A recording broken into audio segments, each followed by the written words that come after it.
Okay, so another important thing to know is always, always, always um, know a thing or two about finance. Because the finances they teach you, when they try to teach you financial literacy, it's really just about saving. So it's not anything about like what led to the financial crisis or anything of that nature. You understand what I'm saying? So like they want to make you literate, but they don't because none of that stuff has anything to do with what led to the crisis, what's going on right now. So literacy is just another way to say we're wasting your time and keeping you stupid. Um, so don't waste your time going to a financial literacy class. That is just pointless BS.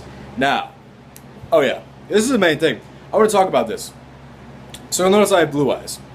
And I don't know why that's important, but maybe I do. Here's the thing. Um, Finance is a language, right? It's like Spanish. So I learned Spanish in high school, and I learned finance in college. And it took me many a late night studying it, many a late night. It's kind of a language meant to make you feel stupid, especially before the crisis, what led to it, and then some of the outdated coursework that we did prior to the crisis. Obviously, I went to college past 2010. So while some courses were teaching you what led to the crisis, more of the economics courses, so I'm an economics major, the finance courses still wanted to be a Nazi. I mean, still wanted to be pre 2007 and teach you about kind of what they did to lead us to this crisis, and not only teach you about what they did, but continue some of the ridiculous practices. So it's kind of really weird. It's kind of like a war going on campus with the curriculums. But we'll get into that later. So anyway, I didn't know finance growing up. And it's really a language, I think, that Ryan Gosling said this after he was in The Big Short, when he was interviewed by the Hollywood Reporter. He said it's really a language that you have to know growing up. It's not something that that you can acquire easily because it's kind of meant to make you feel stupid if you're an outsider. So if you're not an insider growing up, you really don't know the language like I didn't, and which is I think it's a good thing. You know, in many ways, I wish I did know the language, right? But I didn't. So you know, my parents weren't in finance. I didn't have anyone on the board, the CBOT, which is the Chicago Board of Trade, which is now apparently the Chicago Stock Exchange, what they're calling it. So I don't know that any actual work gets done there anymore, right? But at least the work that would have been done there pre-2007, I don't know that it is still being conducted there. However, on the New York Stock Exchange, there is some work being done. Whether it's just a front, I'm not sure.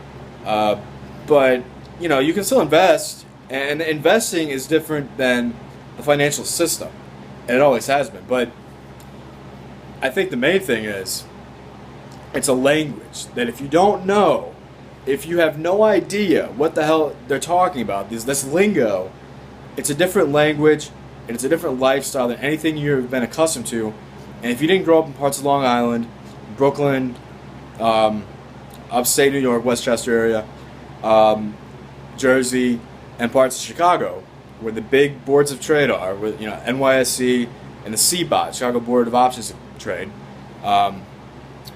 or the CME, which is Chicago Mercantile Exchange, you're not going to know much. You just aren't. So if you don't know anyone that works for your parents didn't work there, you didn't work there, you're not going to know much. So when you read The Big Short, it really takes a lot of comprehension, a lot of looking things up, and that's kind of what happened to me when I learned finance. I had to look all this stuff up, and it took a long time to digest. So I was not grown up on this language. So therefore I should not be punished for that language. A lot of people say, well, these guys should have gone to jail. These traders that were giving out these subprime loans and things like that, they should be, in jail. And maybe they should be in jail. You know, I think sometimes that